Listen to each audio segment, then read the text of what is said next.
Good morning. One more time in Baltic Drama Forum. Today we are having live discussion about relationship of theater and audiences in next 100 years. We will try to shape the future of theater processes, and I am very glad to welcome in presence our Estonian guests. Estonia was the only country where from we could invite and receive guests these days.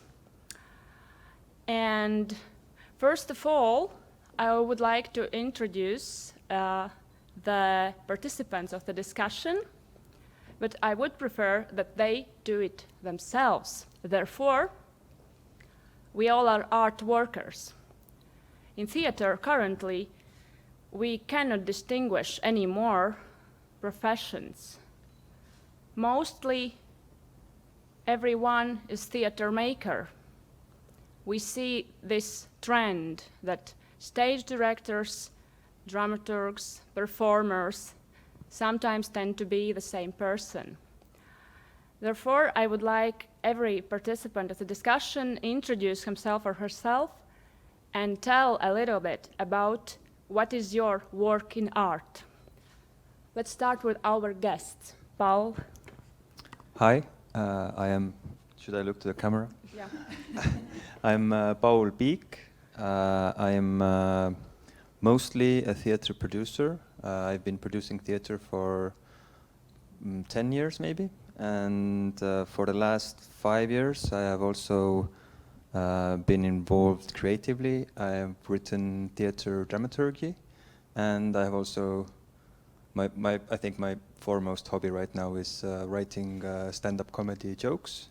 So that is also something that gets performed on stage and has been a big part of my life for the last few years. Thank you. Hedi-Liis. Hello, I am Hedi-Liis Toome. I'm also from Estonia.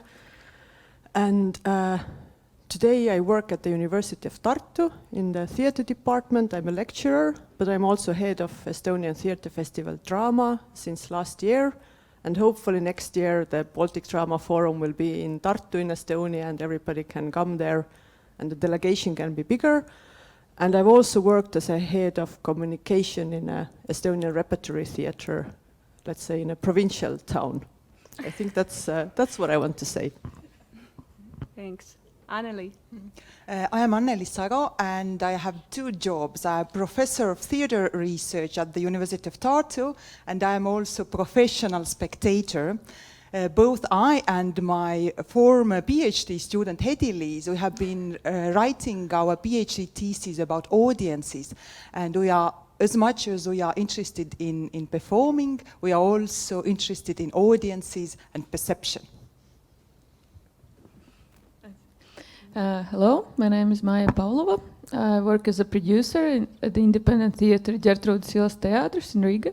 I have been working as in the independent field of the performing arts like since 2004, and I was the one together with my colleagues and friends, we established theatre Gertrūdas ielas Teātris 11 years ago, and since that I have been both working as a producer, but also, like, if I speak in artistic practices, then probably not only doing the administrative work, but also being involved in productions as the outside eye, or also being co-creator. And if I may relate to Estonian colleagues, that I am also very interested in this connection between the performers and the audience, and this is my uppermost interest at the moment. Hello all, my name is Dārta Ceriņa. I'm from Latvia, and as Lama previously said, I myself cannot apply singular identity. It's much more like a schizophrenic kind of professionalism from my side. I'm also trying to be professional spectator, namely I'm a film and theater critic. At the same time, I'm lecturer and research assistant at Latvian Academy of Culture. And Actually, since the COVID happened, I moved back to performing arts field, and my biggest interest actually lies within the ties between theoretical methods and the practical aspects, how you can embody theory, and vice versa, how your actions could complement the thoughtful processes. So I produced 2 pieces for Homonos Festival, and actually I'm about to start working at the new Theatre Institute of Latvia as well. So. Hello, my name is Walter Sīvis, and my profession is theater director. But yes, I have worked in field of acting or performing as well, and sometimes writing, and sometimes also like in this like being a little bit outside of the real like of the process, but like making choices. But yes, and I've been working since 2008. Since 2008, I've been in ties with National Theatre of Latvia and also with independent scene of Latvia, and so it's been this balancing life between them.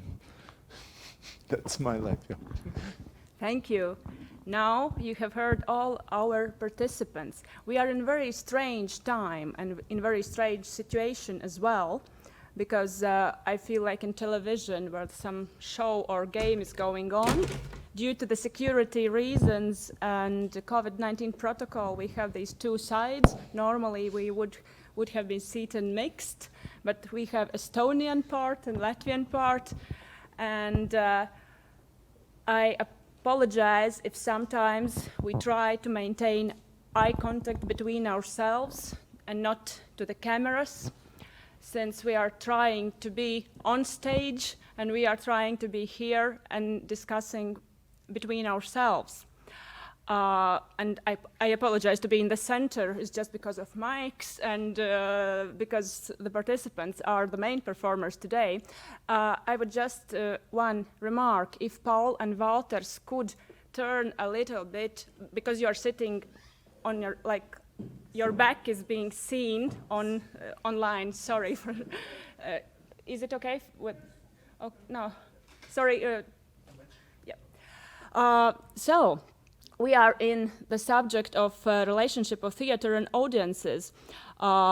Next 100 years. Our Baltic countries celebrated our centenaries recently, and it was kind of a milestone time when to look back to the past and to project the future.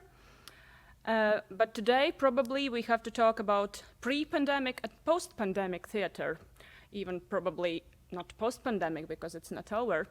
And I was going to ask a quick question just to throw ideas. What is the first thing that crosses your mind when you say today future in theater? Paul? Okay. No, I just want to start that when I saw the title, that audience and theater in the next 100 years, then it seems really ambitious.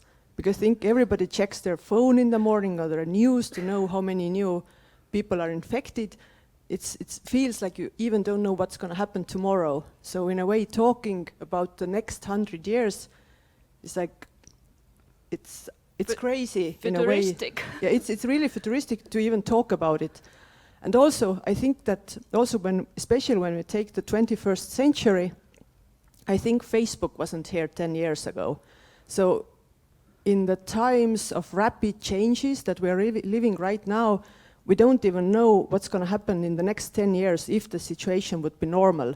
So I think in a way it's really, there's no point of talking of what's going to happen in the next 100 years. Maybe that's not a very good beginning for this discussion, but you can just follow from here.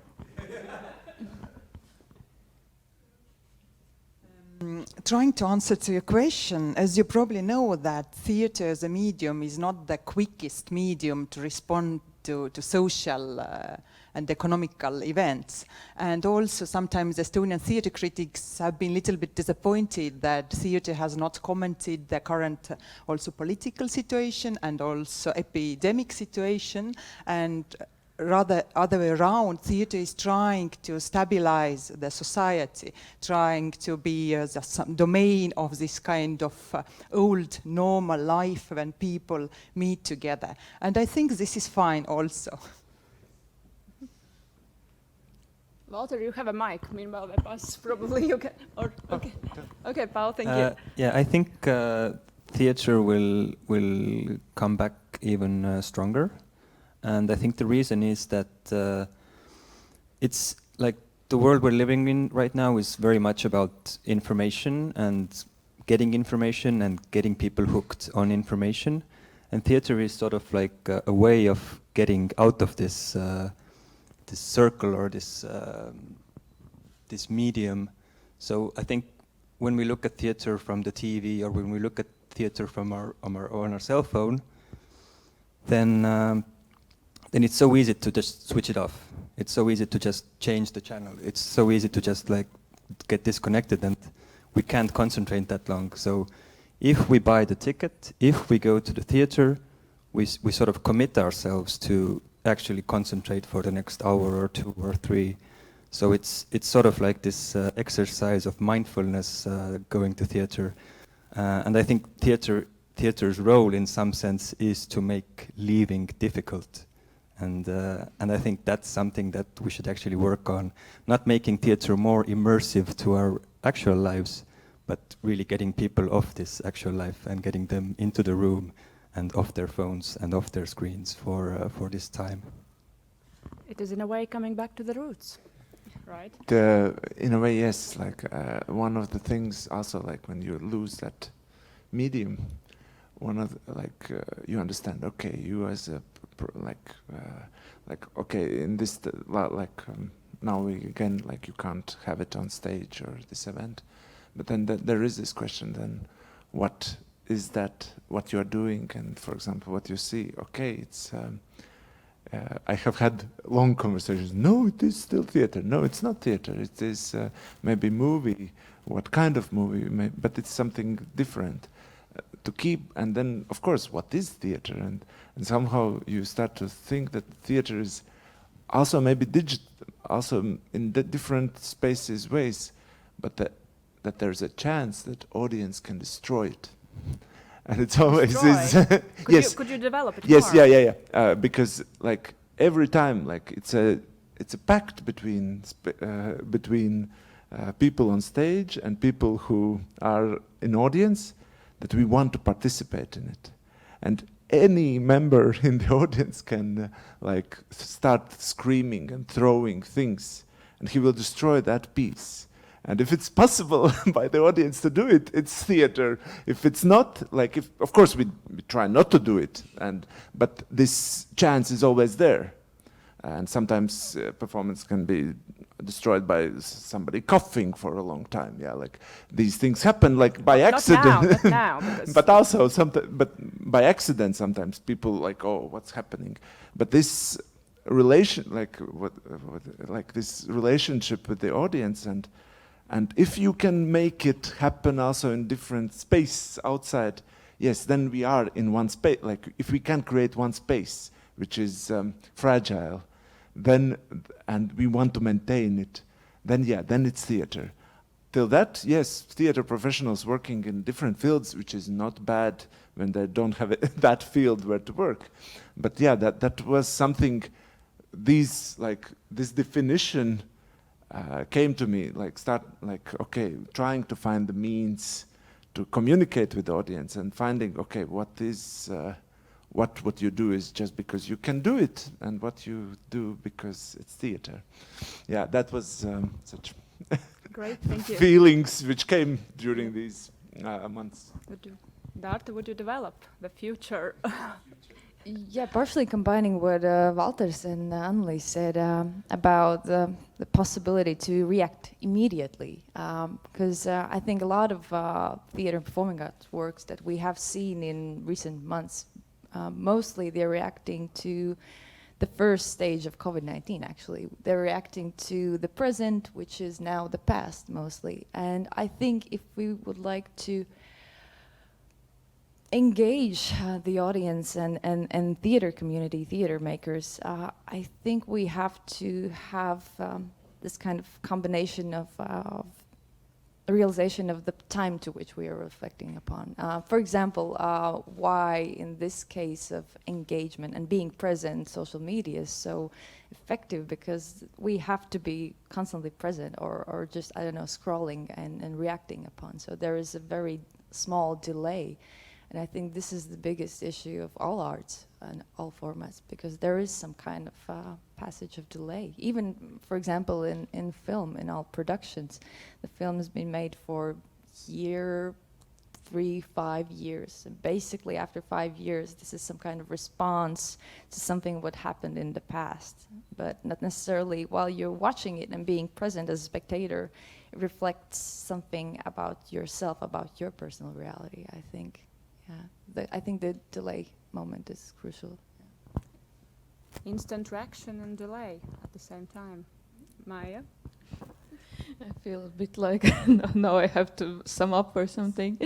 But like when you ask what is the first like definition, what comes into my mind about the theater, and this is intimacy and also the collective.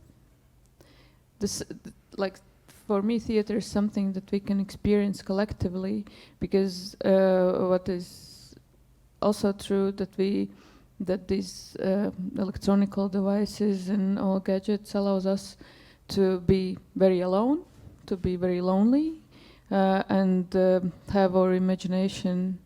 And like we can imagine things alone, like we do it every day, but theater allows us to be together. And in that sense, I can relate to what Walter said also, that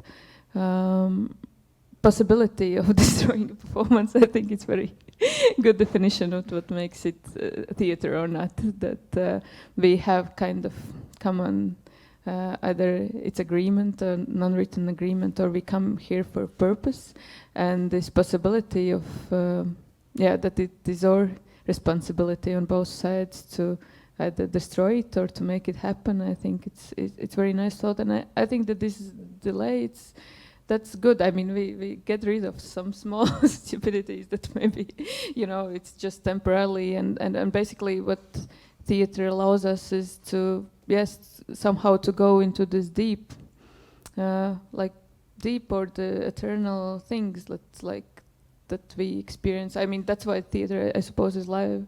And any art form is alive for years and years and years, because we need this as humans, this possibility to reflect on things on a deeper level than just, everyday scrolling or just instant reaction, and this possibility to connect to ourselves, to connect to the others, and through the empathy. This is something that will always have place. Of course, I suppose that, like, if we try to project it to the next 100 years, I don't know what will be the consciousness of the people, and either we will be half cyborgs with 3 hands and 4 legs.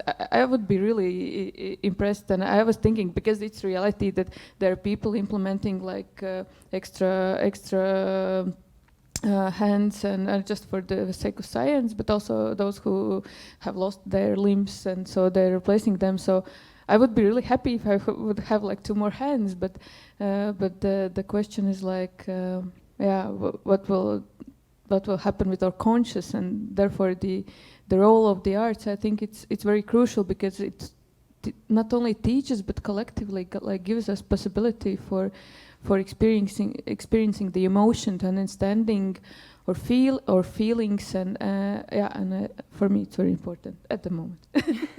Thank you, Maya. Anneli, you had something to add. Yeah, I just wanted to come back to the question, what is theatre? And I remember that maybe in the 90s, many people thought and talked about theatre as a work of art, as a product. But I think during the 20 years, at least in our neighboring countries and in Europe in general, performance is considered to be a communicative act between performers and audiences. And that's why when nowadays and during the lockdown, performers and directors said that online theatre is a theatre, that I was really offended, because the contract between spectator and performer was broken. And I think that there are so many ways how we can influence performance or production. First, by buying a ticket, then sitting there, it's already support. And also even when we are really quiet, I am not talking about participatory theatre, but just attending there. I think it's a very strong contact, and I think Walter's already mentioned it. And for me, it's also very important. And the second aspect why I really missed theatre during the lockdown is that I think that mostly all other media try to verbalize the emotions, feelings, confusion, and so on. But as we know that we are sometimes not very good verbalizing or finding proper words for new emotions, for new situations. And for that, I just had a feeling and that I sometimes would like to share the space, the energy, maybe some subconscious feeling, but maybe to do it even without words. And I think for that, theatre is the only medium I know so far that provides this possibility to just share the space and energy. Well, thank you, Anneli. This is a very important remark. I will take it over from you, that before the pandemic, I never imagined I would be longing sitting together in a dark room with hundreds of people. For us who are going to theatre as our work on daily basis, like 3-4 times a week, it is like going to work. And in that case, we are not normal audience, meaning that we are not regular spectators probably, and we are like working in the meantime. However, as a spectator, we miss this social ritual as well. And the question that I will develop from this about this loneliness versus virtual togetherness, if we cannot experience this collective, say, event, because it is energy. It is energy, as you say, it's communication between the stage and the audience. And I'm sure that all of you could agree that there is, if we are going to the same performance twice or 3 times or whatever, they differ, and they differ depending on several factors. And I was wondering about this physical presence, and probably we should ask for this question not to theatre workers. However, you already spoke about how that the media, although it is their function to deliver the same message, but it is very different message in a way. Have you experienced, for instance, a theatre performance that is broadcasted, for instance, in television, and like it is not specially made? It was a practice of the 70s, I think, when the recordings were on. And if you could reflect a little bit of these particular differences that are like theater when you're sitting in hall and when you are watching, for instance, recording on television. It's very important, I think, to reflect on this because we are in this situation currently. Okay, digital performances will be a new format probably, but about these recordings, what are we losing? Paul? Don't sleep, please. No, but I just want to come back to the first question still, I'm sorry. Yes, Paneļdiskusija, please do it. No, but it's really interesting that you say that we go to the theatre so much, because I really felt when the lockdown started that I'm not maybe going to the theatre because of the theatre, but because of the fact that I can sit together with anonymous people. I really I missed the anonymity going to the theatre and sitting with the audience. It was also like a really interesting reflection to myself, that it's not about theatre, but it's the situation that you create.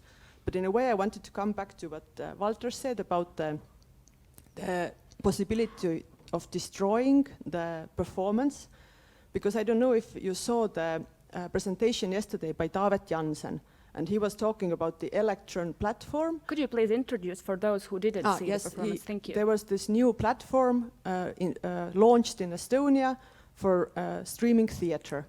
And they really launched it with a festival. And I attended it, and we also had a discussion there. And it was the beginning of April, so in Estonia it was like 2 weeks after the lockdown. So it was really in the middle of not being able to go to the theatre and have to discuss the online performances and this online watching.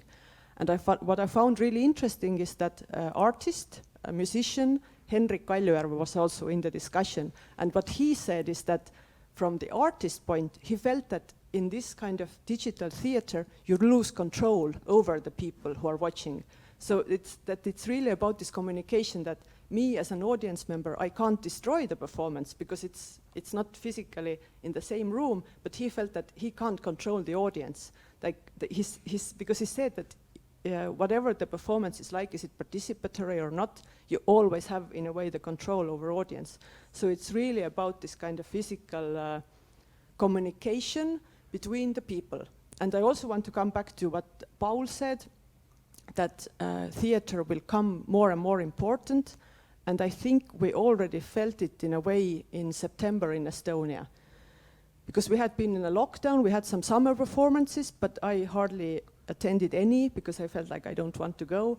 And then when I went to the theater first time in September, I really felt that people were so much more present than we used to be before the lockdown. That we were really there. You were taking a risk going to the theater. You really bought the ticket because you wanted to go, not because it's a social ritual. Because in a way, I also maybe want to be critical that we have too many people going to the theater in Estonia. And I'm not sure if they really go for the aesthetics reasons, but they just go to show off or exactly. something. And so maybe it become, or let's say the right people come to the theater more because they really want to go to the theater. And they're not going because it's something that you do. But I think it really depends if we find a cure for the virus or the vaccine, and like if it's going to change or not. Because I feel in Estonia, the situation hasn't changed actually. Like everybody were doing the premieres in September or October. I think we have never had so many. So I think theaters are not like narrowing down, but they're just continuing in the same way. At least that's what is my impression. Isn't that because they take the moment? You have to take the moment because you don't know, as you said before, what's going to be tomorrow. So it's kind of a natural reaction. Walters, did you want to add? Paul? I wanted maybe to react to the about this, which is also I was contemplating with myself about this exactly. Like at least in Latvia, I had the feeling at some point that theaters are producing so much. I mean, it's due to the economical reasons, and that I felt this circumstances kind of also gave a pressure to the theaters, or theater makers, to take time and think really what is important at these times and why to do theater, what to do in the theater. And I think this is also one thing I hope we will carry with us, not so much focus, because there are so many other ways of how to entertain ourselves, and theater will never be able to compete with these other forms. And I think it's important to, or it's not important, it's just a question that poses itself, like what to speak about, what are the things we want to talk with the people, what are things we want to experience. And I think it's a big question for theater makers, how to find this, because I think a lot of people were just doing a lot of taking job. Okay, I have to do this performance, I do it and do the production. So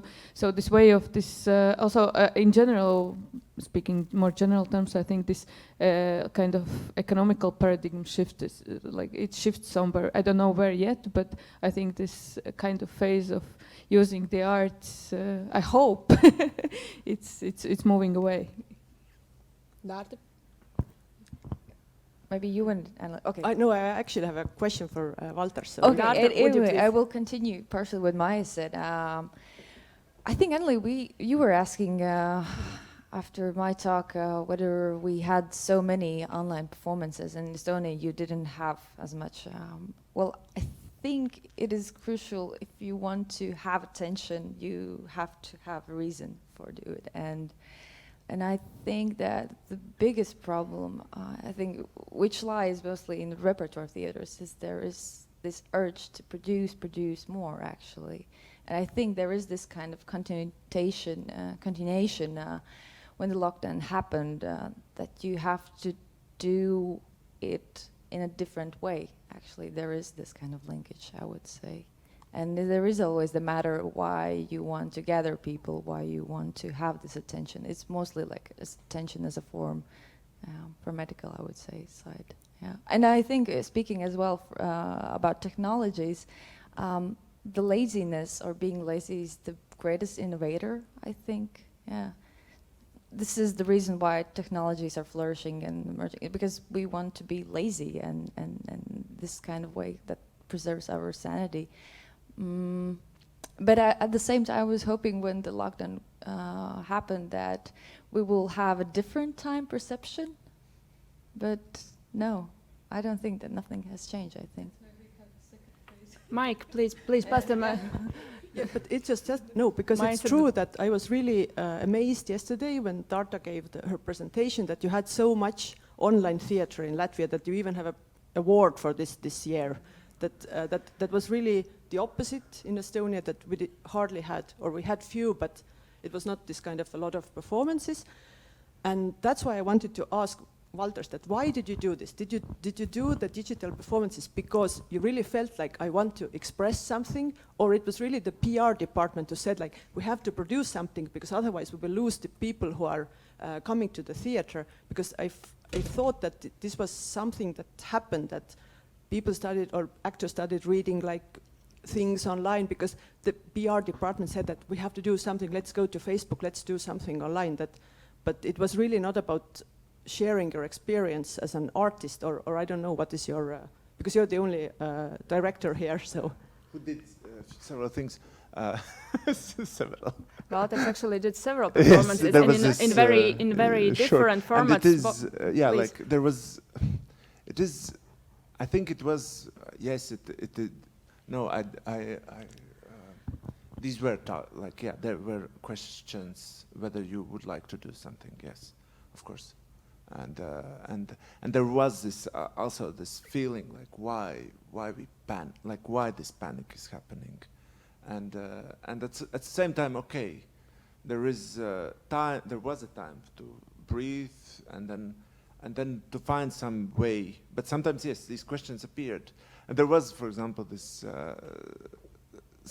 one of like there was this kind of way how to do it, that it still is rewarding. Yeah, like that. For example, these were like in these works, I felt like yes, yes, okay, this is a space, time. Okay, what you are interested. Like quite often this. Like to shift maybe who's the boss in the like, and then okay, why and to experiment with that, and yes, and then to find in that some yes, fun. For me, it was very interesting. Like where I had this author's work was in Dirty Deal. We did instruction performances, so like there was a week time. So for me, it was interesting, like to question what is the closest medium towards what is theater, and then I found like, okay, I can create some kind of similar thing to video game, and actually that's the closest to the theater in my thought, and so I created such Google Earth video game, like with the tasks through using. Simple apps and which you can get in internet. There I found that I can, in some way. I relate how like, and I don't. Of course, the feeling I don't know. Like several hundred people had it, downloaded it. The feeling, I have premiere in my kitchen alone with a beer. Okay, let's drink this one beer because it's a premiere. It's a very weird feel. Like probably for writers, it's like yes, that's the thing.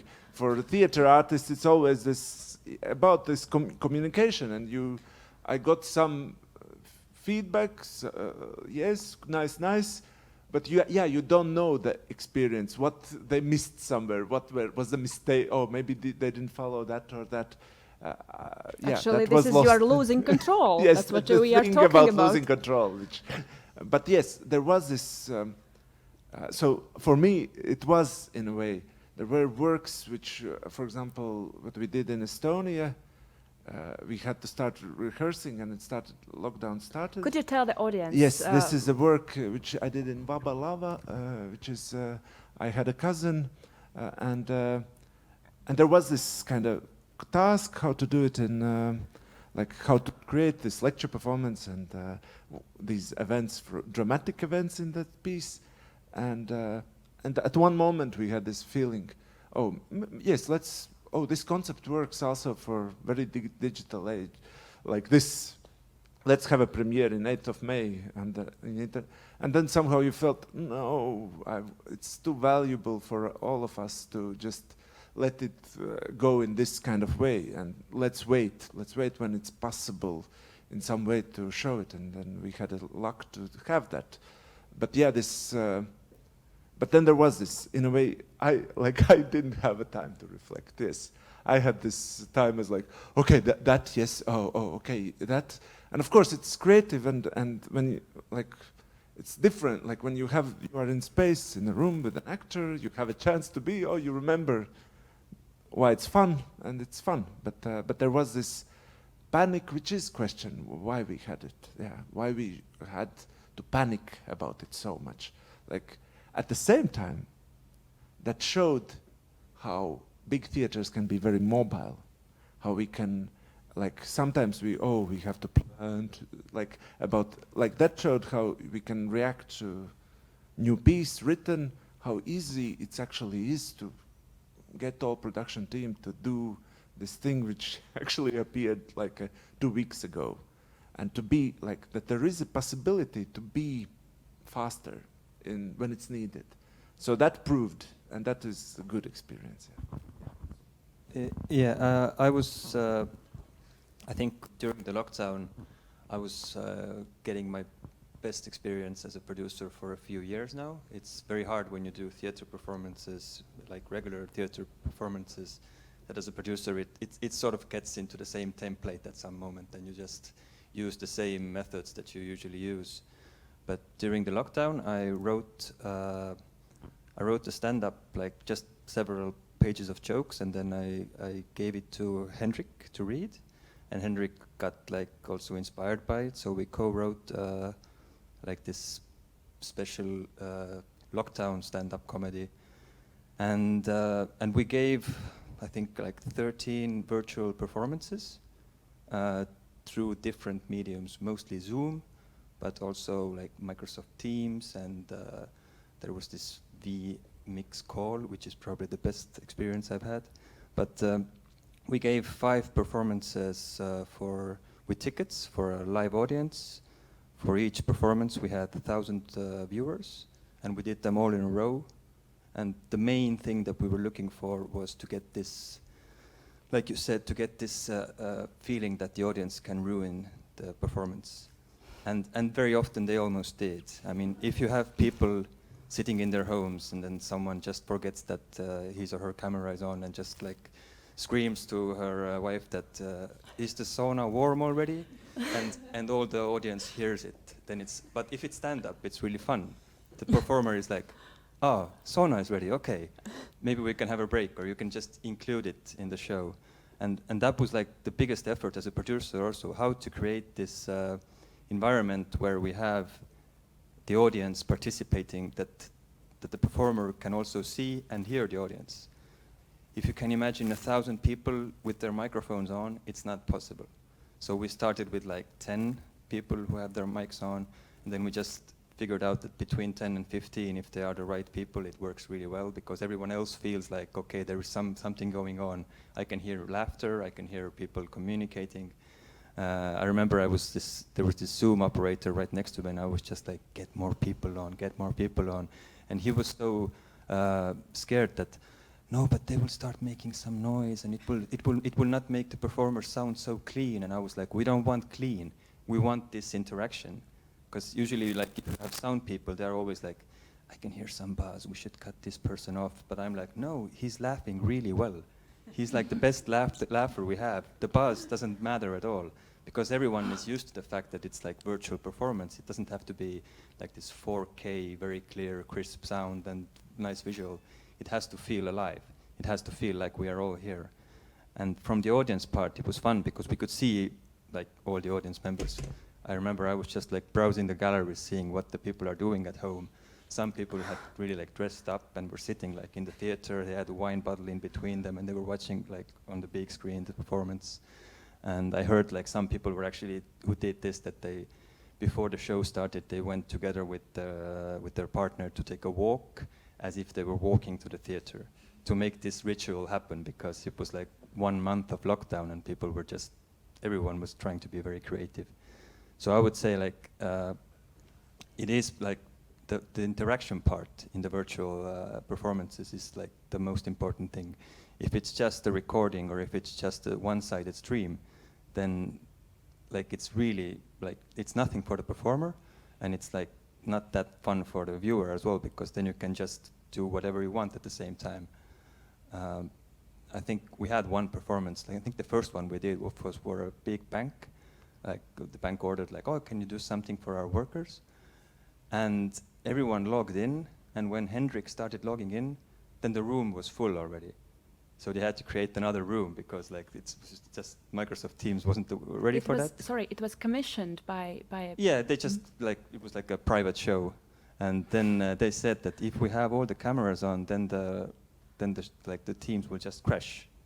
And then we were like, so Hendrik is going to perform just thinking that there is someone there, because we had no idea that someone is watching. And then he just performed 30 minutes at home, just onto the screen, just did his stuff. And then in the end, they turned the microphones on so he could hear the clapping. And of course, then the system crashed.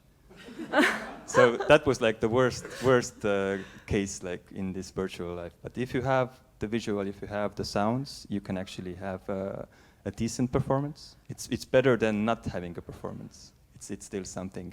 But I think it works only in comedy. I couldn't really imagine watching drama, like watching a 3-hour drama with Zoom. Even if I can see all the other people, it's still like, sorry, it's competing with too much other things. True. If I can continue from here, because I actually wanted to talk about the same project, but from the other side, or in a way also from the audience side, because actually in the morning in the hotel lobby, we had a discussion with Hailey. You can't see her, but she's sitting there, and she's the head of one of the biggest Estonian dailies cultural department. Postimees. Yeah, Postimees, yes. And we were actually discussing that, okay, but in the digital theater, that almost everybody showed it for free. But if we would stay in this condition that at one point you should start earning money with this, and why should I pay for the ticket? Like, why should I watch this kind of performances and pay for it? And that's why I really wanted to bring out the performance or the stand-up performance Paul was talking about, because then people really paid money for this. So I think it was also, at least from the side, because I was not anyway connected to this, that it was a really good project, that first of all the money went to Food bank, yes. So it was like given away. It was like a charity event in this way, that if you bought the ticket, you knew that it's going for the good cause, that people get food, especially in the lockdown when maybe people lose jobs and it's difficult. And I also think that you had a really good like PR saying that we only have a performance for 1,000 people, but if we have 2,000 people, then we make 2 performances. So how much like people can we get? So like the Henrik, that he's gonna perform like 10 in a row if we get 10,000 people watching it. So I think it was also like this a really nice event, how to make this kind of thing happen, that I really then want to pay for this, because it has a good cause. It's like I want to be part of this kind of happening, that I want to be one of the people who was also able to see, I don't know, the performance that starts at 10 o'clock in the evening. So I also wanted to bring out this side. But I think that's the biggest question, how to actually make people pay for these kind of online events. Or maybe you have experiences, because I think all the other ones almost in Estonia were for free. Maybe, I mean, we did, we have performance which is called Tanya's Birthday. And it's participatory performance. I mean, when we play it normally, it's sitting around the table, drinking and eating, and performers move around and among spectators and tell the stories, and also involve people in telling their stories. And we transferred this performance. We made it in a Zoom performance because it was also very. I think it was in the end of the March when we did it. It came out a bit out of frustration because we work with the freelancers, and of course with the lockdown, their incomes were like they lost any incomes at all. So this was a conscious decision that we try to make this performance online, but we are not doing it for free. So we sell the tickets like to a normal performance. Of course, the thing about losing control, I think that in the Zoom version, the audience played much bigger role than it usually does, maybe in the normal setting. And well, I cannot say that it was a big financial success, but I mean, I suppose that if today we have the second lockdown, we will probably continue with the Zoom performance, because I think that probably the text and this like the words are the only means which work in this way. Like for the digital performances, for me, this interaction mostly happened through the words. I mean, of course, there can be some visual references, but then it's much more work and much more. It's so expensive, and then the question is why to do it. So the only way we can connect it through the language, and actually, yeah. So I think that there is potential, but of course, I think that the like money-wise, it's the question that everybody on the internet is questioning how to make the money. Also, the media, like how you pay for the content, and I think it will take more time to make people understand that you have to make or give your share of the money for the good content, and that's the key question probably. But we will come to that in some time. Have to start showing commercials during yes, and this is a big question actually about the content for money, because there were discussions between people whether, and everybody understands that it is job, it is work for theaters and producers. And anyway, there is a share of audience which probably would like to attend, they cannot afford, especially in these circumstances. So there are big questions. For instance, New Riga Theatre just produced a series which will cost 40 or 50 euros. So, and they say it's like kind of price of two regular theatre tickets. However, the decision the spectator makes, it's not the same, because it lacks all the other parts. Despite the quality, they're great actors we have and everything, but it lacks the other part of the theater going. And that I just wanted to add about why we should pay generally about the culture itself. The same question popped up several times, especially in spring, not only about the theater and performing arts pieces, but also about films, about cinema, because there were some producers and filmmakers who were putting their films online and asking money for it, and a little pay actually, like around 5, 6 euros, and people weren't willing. They were asking why you're at why this do you do time, that? if everyone's suffering, why you're asking the money, which is quite odd actually. Well, it is. But at the same time, I think, of course, it takes some time for the behavior and the culture to change. But I think the exact thing, the same logic, is when you're motivated to be present at the theater. You're purchasing the ticket and you're, I don't know, either dressing up or just putting yourself physically at the theater hall. This is the same if you are in the virtual public space and you're connecting virtually. This is actually the same, I would say, situation. Yeah, and we still have to work on our code of behavior virtually, on virtual presence, right? Anneli. I just wanted to make 2 points and little bit contextualize or bring it to the wider audiences, because we actually know that who are the people who are going to theatre. It's in all European countries it's the same. There have been inquiries, and always the results are the same, that average theatre goer is usually female, usually with higher education, usually with income average or a little bit higher. And usually you could say that these are specialists. And often the specialists, they are actually working with computers or screens and so on. So I think that usually we also talk about that art is a part of entertainment, and entertainment provides some kind of difference to your working life. But when there is no difference between your working life, and this happened also, I think, to all of us, that from the morning on we were watching screens, we were interacting with people through the screens, and then working day officially ended, and then we switched off online theatre. So really, does not great difference. And please convince me, pay money for online theatre when I can watch Netflix, I can watch movies where are also Estonian actors, and this all is free of charge and in time when I like it. So I think that online theatre as a genre does not have so much special qualities or pros, at least currently.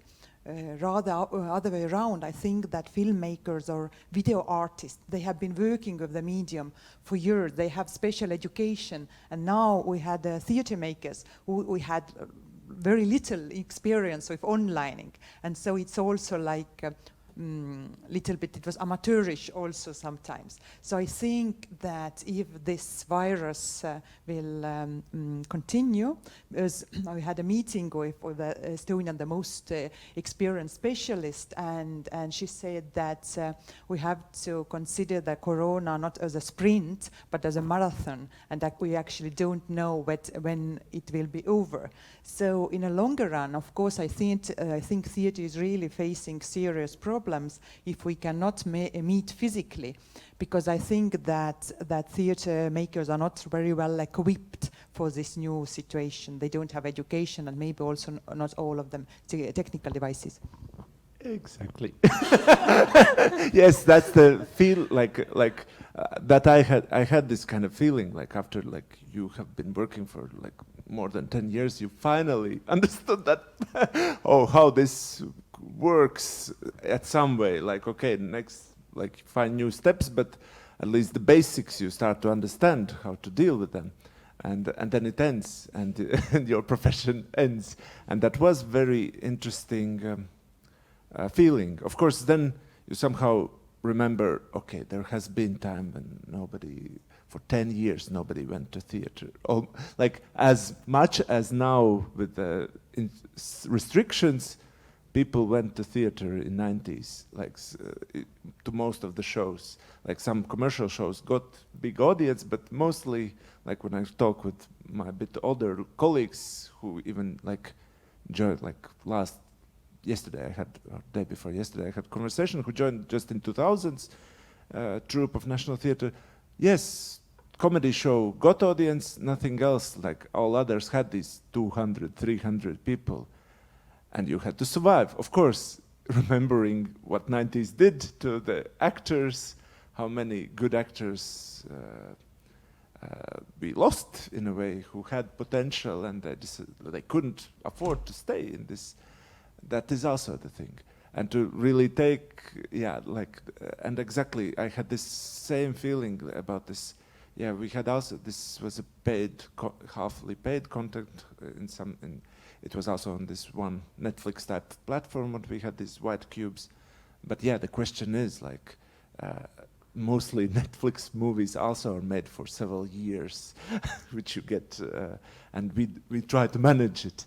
Of course, there is this, and then, yeah, I think there are means like this, and there are, I think, means to have serious content. And we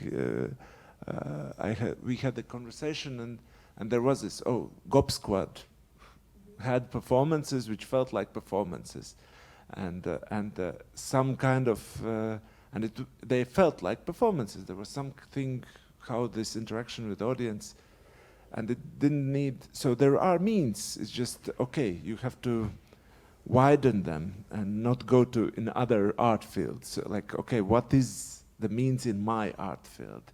Like, okay, I will not have this like I have this communication, this, but I hear laughters. That's my mean, like to react on that, but that, yeah, that takes patience, and in a way that is the thing, like this marathon of 4 years of people stopping, in a way, not going to theater. That's the future. Not going theater, and then when it will be available, to some it will be, oh, finally. But to some it was a social contract, and they are not used to it anymore, and they have to get used to it back, and it takes 3 more years. So it's 7-year or a 5-year run of a very tough marathon, at least 5 years. I hope my prediction is wrong. I really, really hope. But it can take patience, and it can take talent out of theater.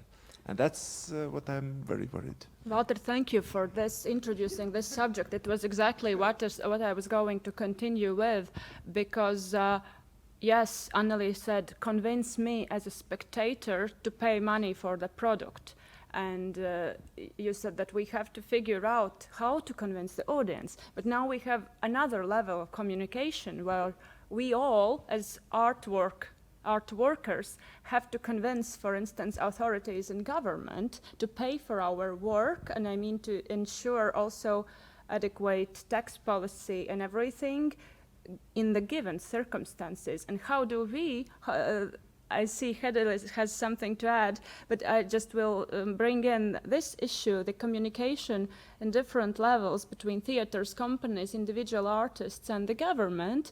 How do we, and do we ever need, but it is visible that it is obvious that we need to convince authorities that art is work, and that policy towards art workers should be as the same or different, but however it should be evaluated, it should be appreciated. And I bring in this, coming from this, and at least you have something? No, I just wanted to add, or also this discussion, but that also I feel like in a way that we are really, there's a contradiction between the normal theater and the digital theater, but we shouldn't be doing this. And I really think that digital theater is here to stay, but it doesn't mean that it will kill the normal theater, that maybe it brings in new audiences who want to see the digital theater.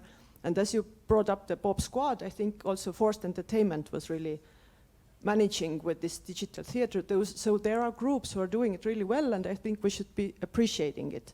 And we don't think that normal theater is not okay anymore. But I think you brought in a really good discussion point, the theater politics. Please take over. Yeah, no, and I we think continue that with this. in a way, in Estonia, we were really in a good situation because the Ministry of Culture gave 25 million euros for the cultural and sports field, and I think 21 million of this went to the theaters or performing arts institutions, and then 4 million was divided between sports and music and like other events.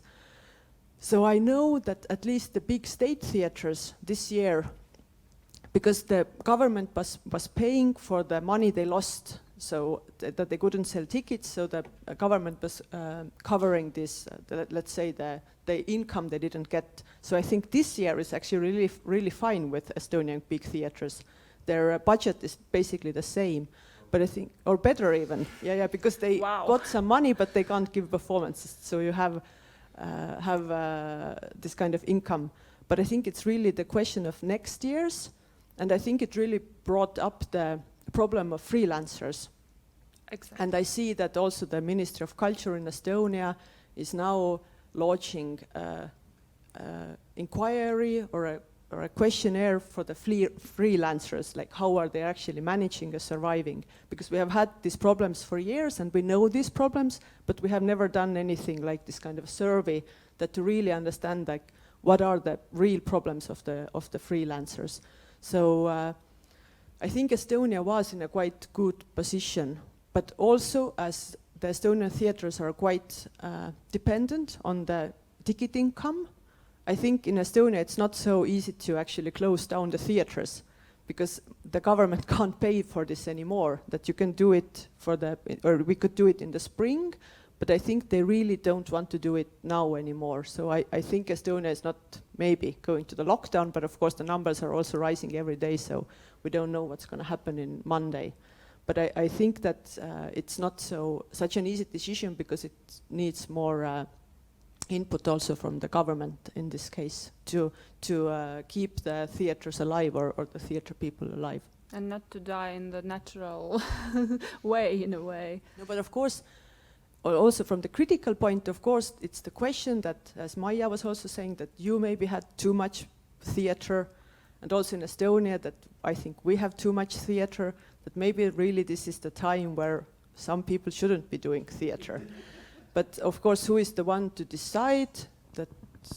Because there's also this kind of the question that whether the right ones are going to survive in this situation, that are the ones who are getting more tickets sold, or are the ones who are maybe doing really artistic work but don't have enough audiences to keep them alive. So I think that's always the question in arts, that who is going to survive this kind of difficult situation, and what kind of help do you need to actually survive this?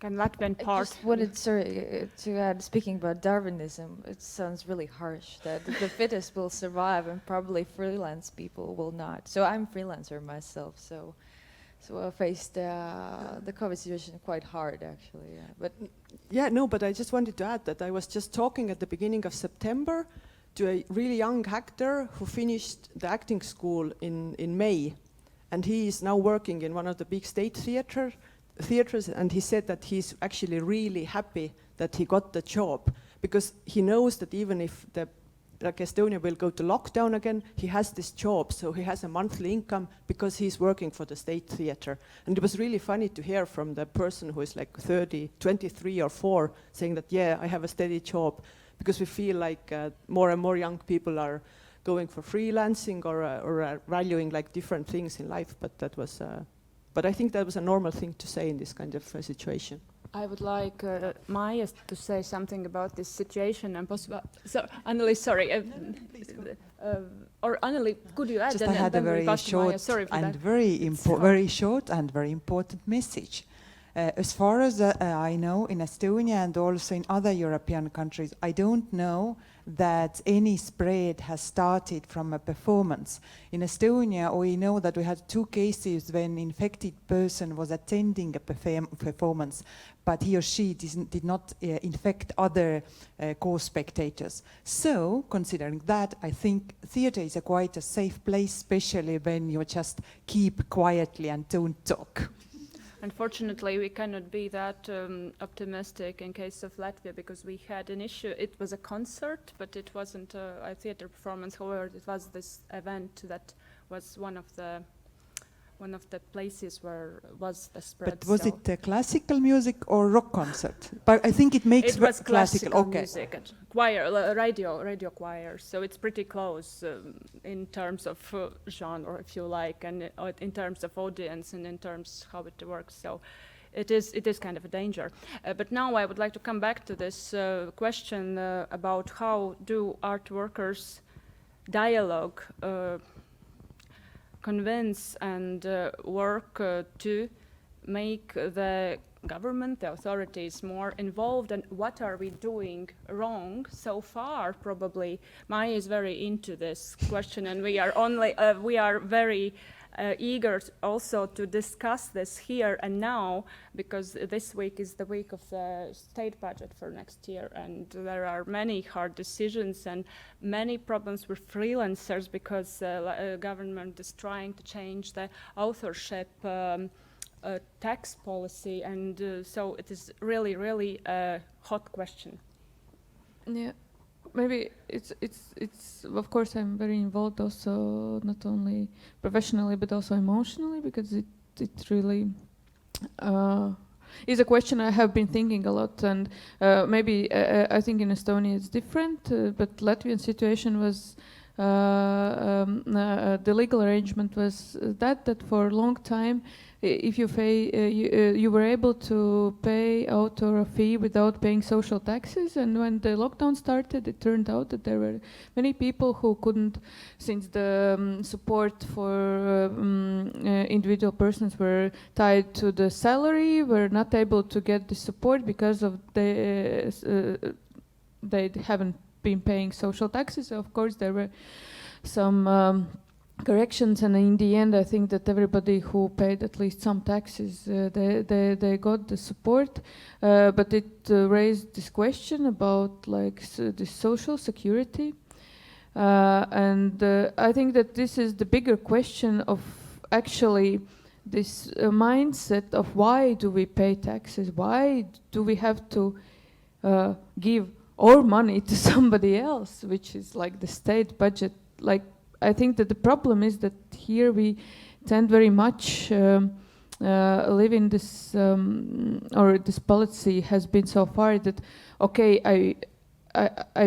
I will pay for what I will get, that I don't share my, that, you know, I think the sharing is caring. The tax system is the way how we support each other and how the arts is actually supported. So I think that the change towards the more equal share of resources, in a sense that also artists are now socially, or hopefully will be socially insured, I think it's good.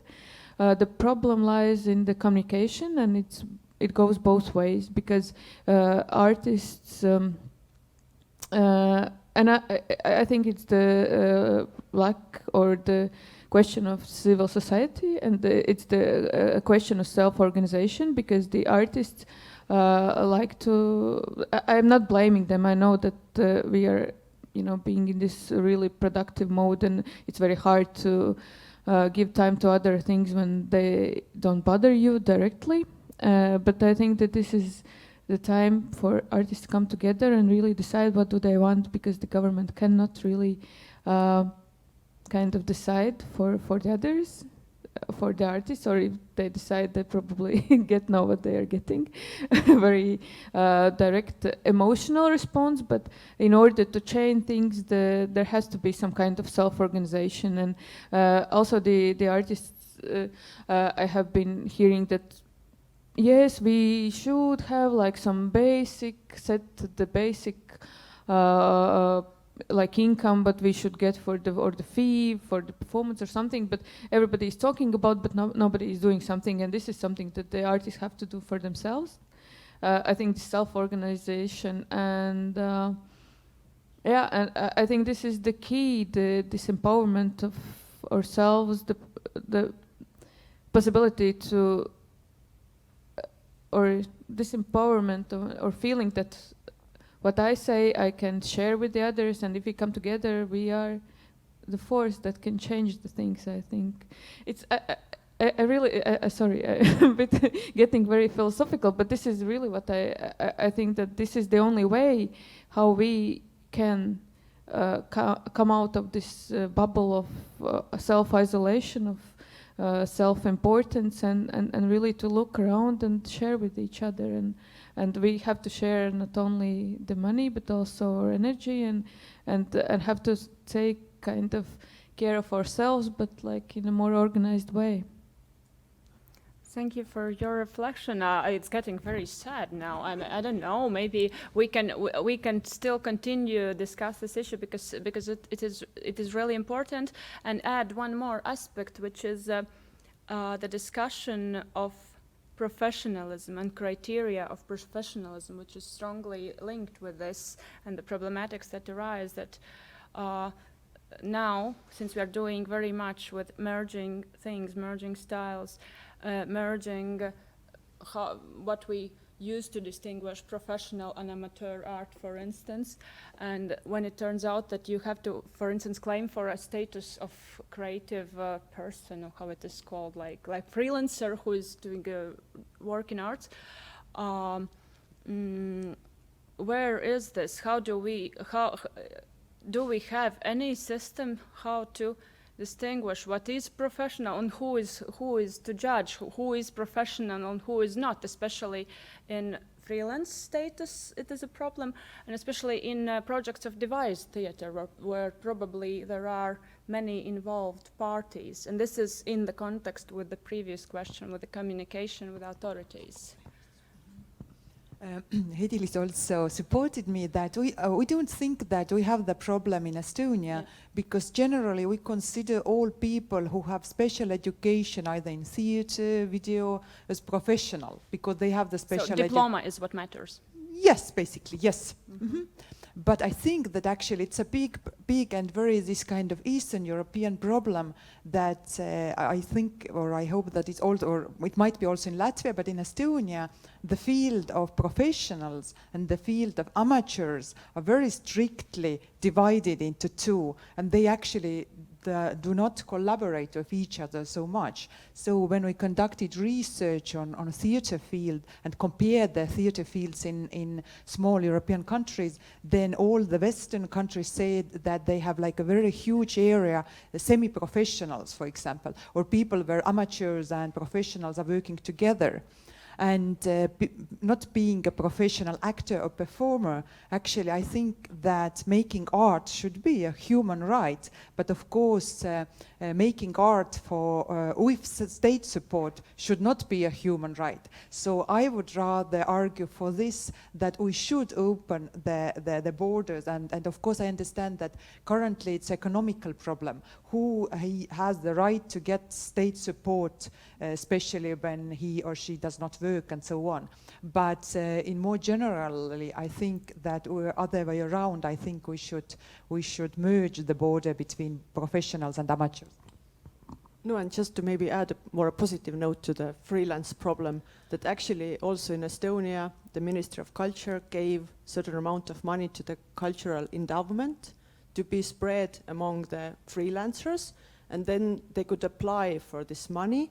And there's of course the different committees for performing arts, architecture, visual arts, like audiovisual media, and the committee decided like if you are the person who should get some of the money divided to freelancers. And I'm not sure if people actually were opposing this kind of a system, but maybe you are more in the field yourself, so you can add. Seems to be whether it is true or what. No, I just wanted to say that even though like this year and even actually the last 2 years, it's been very tough for Estonians because of the government that we have.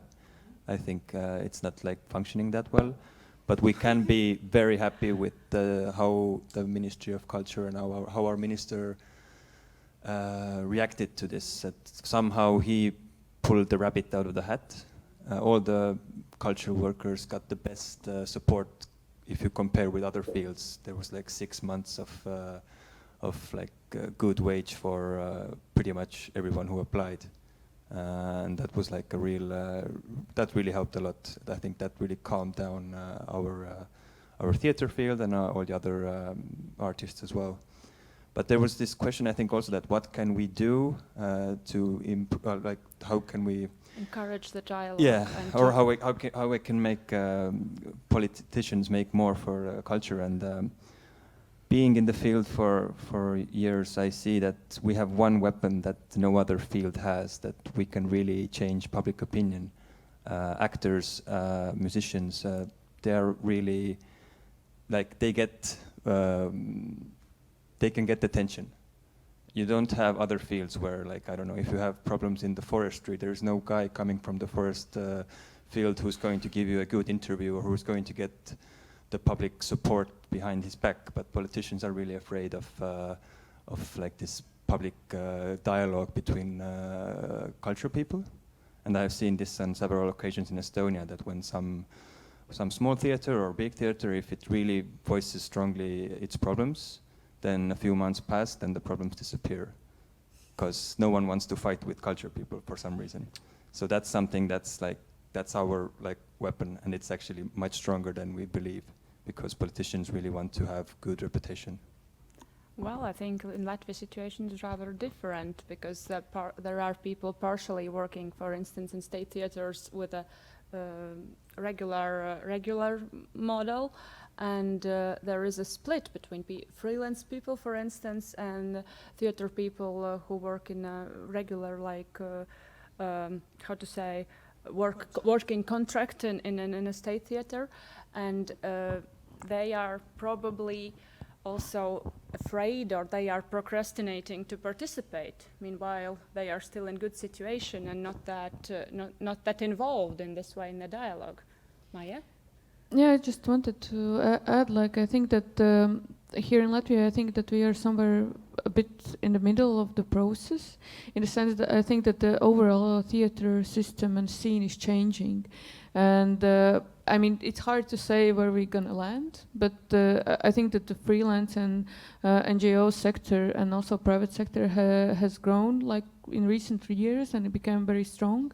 So, and since the theater system in general, it has been like state repertory theaters, and also, like, in the numbers, if we look at the audience or whatever, the statistics is only about the state theaters, and like this sector, which is actually there, it's non-visible. But at the moment, we are working in the new strategy in the theater, or all arts field and the cultural policy in general. So I'm really looking forward to things to change. So yeah, I think that it's very hard to go somewhere at the moment, because yeah, we are in the middle. Walters, maybe you can, sorry, Hedlis, in a moment, I just will throw to Walters the ball about your personal experience being both freelancer and working with state theater, and it's afterwards. Hedlis, please, you wanted to say something. Sorry. Yeah, yes, I'm in this comfortable zone. So now, but you were in other. No, side. I've been for a long time. Okay, it's already for a long time. For quite, but at the same time, the thing I think what is at some moments missing, that in Latvia is so much this, as for example, yeah, these also state theaters are not, like, for example, in Lithuania they are the same organizations as museums, and here it's like enterprises, and I think that's a very huge psychological, problem, that there's a competition between these enterprises, and they don't, and that is really, like, there is this kind of mindset of organized by certain people, also very in the art field, where it's more important to destroy the others, to keep myself up, than to help this field grow together. And that's why this non-conversation between actors happens, and that's why the power is sometimes lost. And then, like, yes, if there would be people trust these actors, but but that's that theater. That's not my problem. That's their problem. And I think there is something to blame, and it's also how we in 2000s changed the structure in the state theaters, that they became these enterprises, and that made, in a way, this, which is nonsensical, which is absolutely unneeded, but we have this, what they do, how to fight them, how to win them, how to win that theater. This is, and it is, I think, in very much in the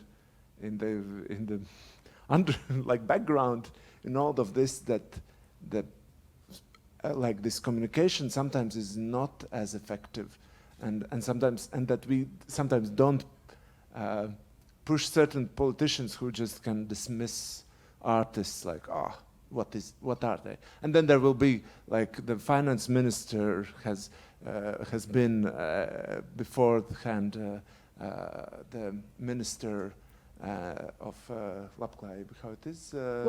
Welfare, and I have got award for having a piece from him, handshake, that you did a piece about disability.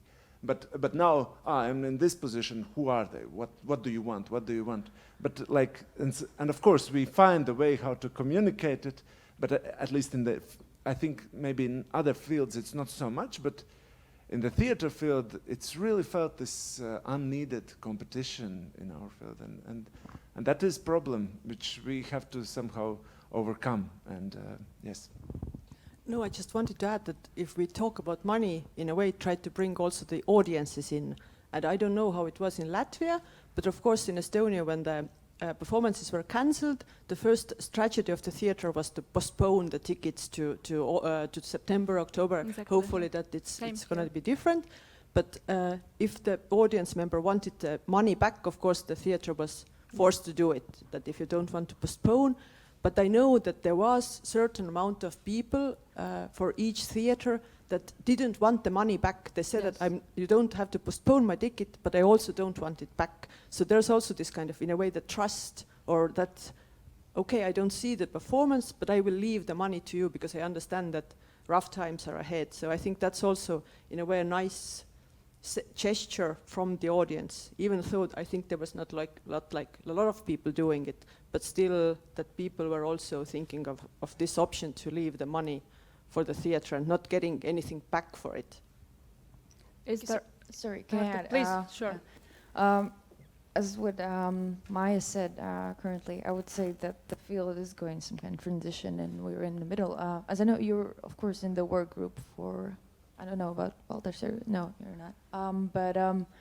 But speaking about the matter of definition, whether what you're doing and what you're sharing is can be considered as something from a professional or amateur, and partially with your financial and mostly social safety. In Latvia, this situation is very unpleasant because I would say that speaking about the state kind of policy, when we are tackling the current issue about ownership tax policy, it was actually, if I'm not mistaken, this kind of thing was created in late 90s, early 2000s, after the crisis happened of the Bank Baltic. So it was a solution for that time.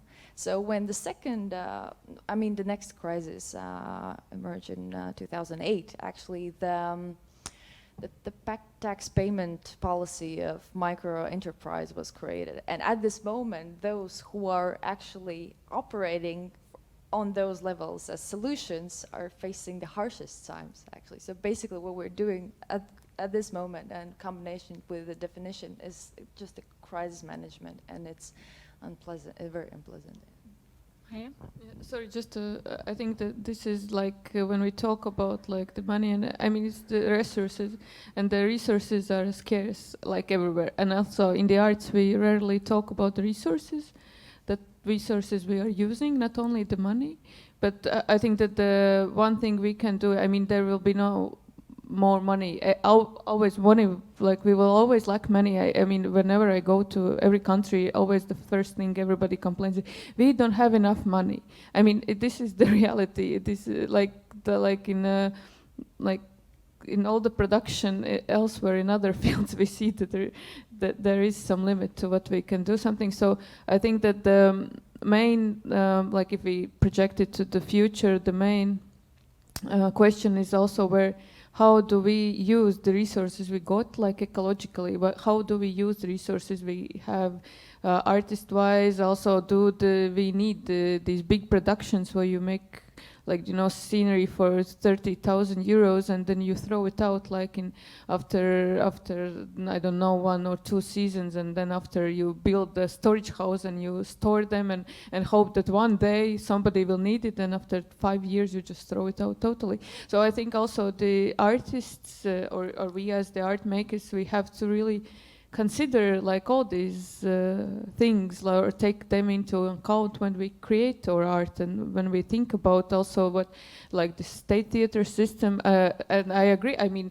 in Latvia, I mean, the worst politician will be the one who will close, who will dare to say that some theater should be closed or rearranged. I mean, this is, I think it's almost like suicide political, like to do it. Of course, here, especially here in Latvia. But I think that the time has come to change our thinking of how the things should be, or how the resources are distributed, and also in this question whether all the theaters should be repertoire theaters, or what do we do with this freelance, or what do we with the house, because the main problem of the theater with the house and the troupe is how to maintain and sustain the house and employ the troupe and the like how. Yeah, and so because like we have to get this audience, we know that like 80% of the income come from the audience, so we do new productions. So I mean, this vicious cycle has to go somewhere, and it has changed. I will follow up what Prissy Walter said. I see some kind of implications of social Darwinism in a way when you were claiming about the competition, which is quite odd, actually. That about the no, not the complaining that it's still existing, that you have to compete to get something, which is oddly. And speaking about the survival of the fittest, so it's just pure Darwinism. I would try to look from the other side, speaking partially about the future, about the attention, and when we're attracting the attention, it's just as with the, I would say, ecological issues and the matters about the zero waste in a way. So why you're producing something and why you're saying something for the sake of just producing, what happens to what has been said, I think it's really crucial. But at the same time, it can happen, for example, in Latvia, when we have this struggle of getting, how to say, the past fixed, basically. What I previously said about there were two kind of economical, financial kind of existence types that are still, in a way, at this moment, obstacles in numerous ways, how it affects people. Yeah. Garta, I'm sorry to interrupt, but I will follow up with this. How do you measure what has been said? How do you measure the impact of this theater product made, or some process? I think the problem also is how do you understand that something has had a real impact, has proved its. I'm not talking about impact. I'm speaking mostly about your personal, I think, and also collective responsibility. What you're doing, I don't know, in my case, what I'm writing, what I'm lecturing about, I think about this kind of value of what I'm doing. I'm not doing for the sake of doing it, and I know that I'm doing very financially, I'm not how to say, a very luxurious person in that kind of sense, but I know that this is something valuable, and I have the attention. I want to capitalize it in a good way. So what Maya said about, I don't know, sets that cost a lot of money, for example, and they're just thrown out after some time. So you have to make the next one. So it has some value till the next I see thing. Maya also wants to say something. I just wanted to, I think it's like going back to the good old things. It's like when the teacher says, like, if you can do without doing it, don't do it. So this is the, like, I think very valuable thing to take with us in everything we do. Like, think twice. Why do you do it? Why do I need it? And because like this mode of production and economics, it has influenced art for so long that you have to do it in order to be, and this pollution of information, pollution of, like, also the arts, it's very widespread, and I think that the biggest challenge is how to keep the diversity, because I also think that the society, or we have different needs and different interests, and how to keep the main question, how to keep this diversity of the arts at the same time, like sharing the resources and making them available for everyone. Thank you. This was really valuable summing up of the subject. But since we are in a discussion about the relationship in theater and audiences, I was going to ask whether there is something audience can contribute in this issue. Theater spectators, in public opinion, and something else, do you see where the spectator enters in this process? Okay, I can start that because I have the microphone. I think, for example, looking at the situation right now in Estonia, and as Anneli was saying, that we have like almost none of COVID people being present at the performances. So we see that the people going to the theater are really responsible in this kind of situation. So they are already doing something, that they don't go to the theater if they're sick. There are no coughing in the audience anymore. Let's hope that it will stay the same. So I can say that people are already doing things. They are wearing masks, I think, more and more also in Estonia, because for you it's obligatory. In Estonia, not yet. So I don't know, we are already doing something. Walters? In a way, yes. I think that's already like there are these challenges, like, oh, you like that is something like these obstacles, like we see when again they appear. You just, you value the audience in a way that, oh, they're ready for 3 hours, like to sit like this, or like it is, and to. Like not for work, but for like and for being like to have this time for themselves, and that is like otherwise audience. No, I think like if somebody asks like what the audience wants, audience doesn't want anything. They want that you want something, and then like I don't have wish for peace. Oh, I see that person invented something. Oh, I want to see that. That is, and then I say yes, I want to see that. That's all. Like that's my voice in a way in this. Or there are pieces when you make and it's small. No, not many people want to. Maybe very nice 100 people want to see it, but not more. And there are these cases, and you have to value these situations where you sometimes get. But the thing is, like this is very, like, there has been these pieces which also like have been in such. Oh, okay, they came, but then at this moment when they are, it's a very big event, and for audience it's somehow they are more eager to like it because it's not like, oh, I came, what is this?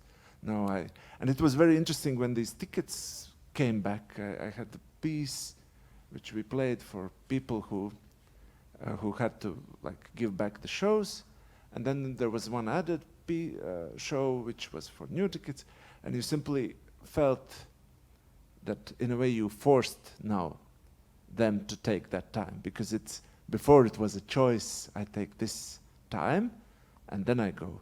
Now theater calls me, now you go now to this show. And that was very different. And if you make a very intimate piece, it was very felt what was the audience in those moments when they were forced to come to the show. And then when it was like, oh, even if it was a choice in March to come to the show, now in October, August, I had to go, okay, I come.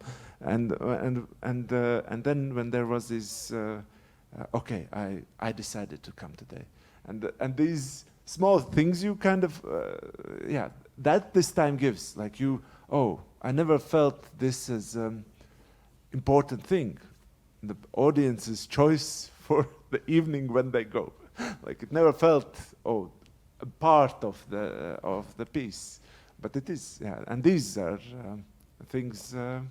To take in consideration, like also afterwards, like, oh, we have these choices, choose which day you want to come, or these are lessons. And if I can just add a personal experience, that at the beginning of September I was organizing the drama festival, the theater festival in Estonia, and it was the first festival I organized. And of course also every day I woke up waiting for a phone call that somebody calls that an actor is sick, so we have to cancel the performance in the evening, or an audience member has COVID, and then we don't know what should we do, or we had like plan A or B and C, what should we do with this? But and so we also invited people to sign them up in an online webpage so that they were in a performance this night, and I was really amazed that almost half of the people actually signed up. So it also really felt that they were supportive of the festival, that they did what was asked from them, or that they participated and were supporting by giving this information about themselves. So I think it really made you realize the importance or the communication exactly between the festival and the audiences also. So it was like really felt my heart was really warm after this festival that people were actually really contributing also themselves. I think that one of the key words is communication today, and mucho, like two ways communication, or even plural ways of communication. Maya, you wanted to add something? Yeah, I'm just like I was carried away with my producer inside me told me no, but you know, I was just thinking about the audience, and like one thing what actually I think it was very good and what the digital theater experience brought to us was the possibility to reach new audiences, the people who were not able to attend theater other ways because they were living in other countries or whatever other reasons, or were not able to move. So for me, I mean, there is no theater without the audience, obviously, and for me, the challenge or the question for the future is like, how do we also widen the audience? How do we, like you asked the question about the professional theater, the amateur theater, like what are the themes, what are the or the questions of the people which we stage? Do we talk about issues that people care about? There are several groups, I mean, who I cannot say they are being mistreated, but like when we talk about the resources, there are minority groups who never get the stage. And how do we give the stage to the people? How do we give the stage to those questions that really matters, and not only for us but for the other people, the people we don't know, that people we don't know nothing about, like, and how to be, not to be like this parental, you know, function and say you feel like this, but how to give the stage to the people. I could take over because my thoughts are somehow related to yours, because actually theater researchers know why people go to theater. Do you know? Because they have the habit of theater going. Usually they have been brought to theater when they were kids. So actually I'm worried about that we know that Estonian speaking population is shrinking and getting older, and I think already now people who are 70 plus don't dare to come to the performances, so we don't know, do they come back? It could be that when the pattern is broken, they never come back again. But of course, now since the title of the discussion was theatre audience in 100 years, so I think that Estonian theatre during the last 30 years has been in the growing phase. We have the number of performers, theatres, independent groups, theatre visits has been growing since the 1992 when it was in the lowest point. And I think after the 30 years of growth, at certain point when the number of audience members, the Estonian-speaking population is starting to decrease, I think also it will affect also the field of theatre, because I don't know what about Latvia, but in Estonia actually theatres either they don't know how to do audience development. We have been really unable to integrate, for example, English-speaking people working at universities or studying at universities, or also our Russian-speaking minorities, especially new immigrants and so on. So I think that if we really want our theatre field to nourish, and of course also the state subsidies depend directly on the audience numbers. I don't believe that the Minister of Culture would support independent group who has 10 audience members and 100 theatre visits and so on. So I think that theatre is highly dependent on the audiences, both economically and also intellectually and emotionally. But we are the theatre workers, as you very nicely put it. We should also start thinking about the future, how to bring new groups to the theatre, and including also non-Latvian or non-Estonian speaking groups, and how to approach them and make theatre somehow important for them. Thank you, Anneli, for your very valuable comment. It was kind of summing up and entering back into this future dimension. Hidilis, you wanted to add something? All right, we have some 10 minutes left, and I would like to introduce 2 questions. One of them is that could you give some examples of contemporary theater, today's theater, in terms of aesthetics or methods or subjects or any other type of classifications that you would like to preserve to future generations, that you would call kind of heritage that cannot be lost no way for next generations, like we are working with classics today or something, but from contemporary theater, projecting it in these next 100 years. I know it sounds like utopia, just maybe you can reflect on this, and maybe Maya? Yes, I know what I want. No, I mean, like looking at the Latvian performing arts field, it sometimes feel that it has been dominated so much by the word. And for me, like when I read about the performative turn, what happened in the 70s and 60s in the Western Europe, I feel like, wow, we are experiencing it now. So for me, this possibility of experiencing and becoming part of the performance, not just by merely watching it, but experiencing it with the whole body, with the like all your body sensations and being present. I think this is, I mean, maybe it's the basics of the theater, but this is something that I would like to, carry on.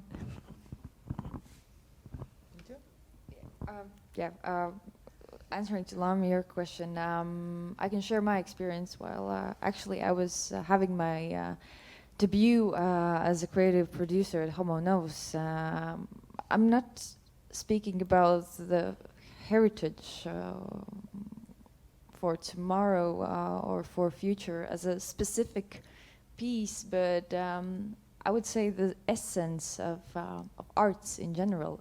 So I worked for a documentary installation called Mile in My Shoes, which is created by British artist Claire Petty, and 10 documentary stories were gathered and collected locally by director Adriana Rosa. She mostly works for a film. However, the basic idea of the installation was that you can enter accidentally, or you know that the installation will work, and it operates as a shoe store. So basically, each recorded story is a documentary piece, and the owner of the story shares his pair of shoes. So basically, when you're entering the store, the assistant gives you a pair of shoes and alongside with headsets and the story itself. However, I was thinking during the COVID-19 reality, there were a lot of people who were actually willing to put these shoes on. Although everything was done accordingly to the COVID-19 conduct or restrictions, etc. But there was this essence of the interest of others and the lives of the others, what I think is the very, very essence, and being very lively in terms that you can step out of yourself and that you don't have to have any decorations or any kind of visual amusements, that everything can be projected here by your imagination, which I think the interest and imagination and the provocation in terms of that is the crucial one, Estonian side has something So to it's say. so intriguing question. So really, 10 points to that question because it intrigued me. I started to conceptualize. So let's pretend that within 100 years people don't know what is theater, and they read about theater from books and wonder why people went to theater regularly, also spending quite a lot of sums on theater tickets. Then I would preserve two productions, both from the first decade of this century. And first of them is called Estonian Ballads, that is based on folk song of Estonian women that were produced in a collaboration of a Buto dancer. So I think that also in Latvia, that theater has been tackling of roots and heritage and past quite a lot and still is doing that. I think this is a production that really highlights the roots, women, but also international approach or this kind of very old human approach. And second production, you might also know, it's a Unified Estonia Assembly, this kind of mock political party made in Estonia by No 99. And I think this project tried to demonstrate the power of the theater, the possible influence, how theater can change society, and also when we come together, when we make either trade unions or some other committees, that the power of grouping of people this is really the source of the future development in society and also in theater.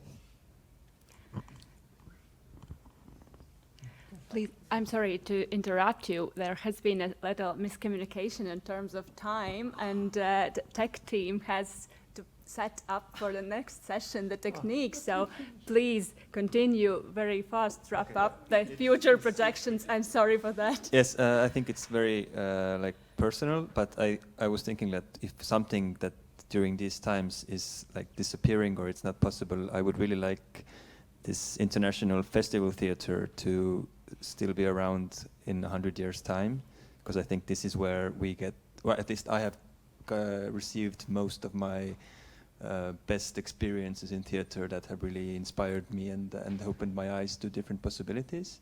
And I hope this continues, that in 100 years' time I can still go to Kunstenfestival or Spielart or these places where you can see artists who don't have enough audience in only their own country, but they actually need this international scenery where they can perform their stuff and still earn a living.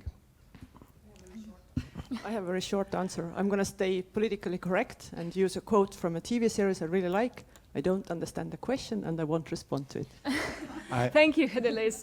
Thank you, everybody, being here today with us in the discussion, the relationship between theater and audience for next 100 years. We have been together with Paul Piik, Hedelis Tome, Anneli Saro, Maija Pavlova, Dārta Ceriņa, and Walter Sīlis, and myself. We're closing the discussion. Thank you for being with us. And we really missed our Lithuanian colleagues today. Thank you for being as virtual.